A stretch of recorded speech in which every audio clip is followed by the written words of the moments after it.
আজকের রেসিপি আলু ঝিঙে দিয়ে পেঁয়াজ দিয়ে পোস্ত। কড়াই তেল গরম হচ্ছে, এবার আমি পেঁয়াজটা ভাজতে দিয়ে দেবো। একটু বড় বড় করে আমি পেঁয়াজটা কেটে দেবো। হালকা ভাজা দিয়ে আমি তুলে রাখবো।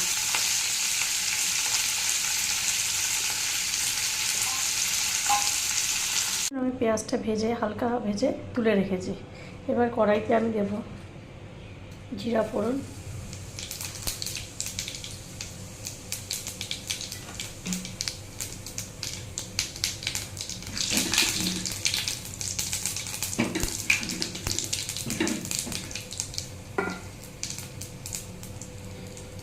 পোস্ত বাটাটা দেবো, খুব ভালো।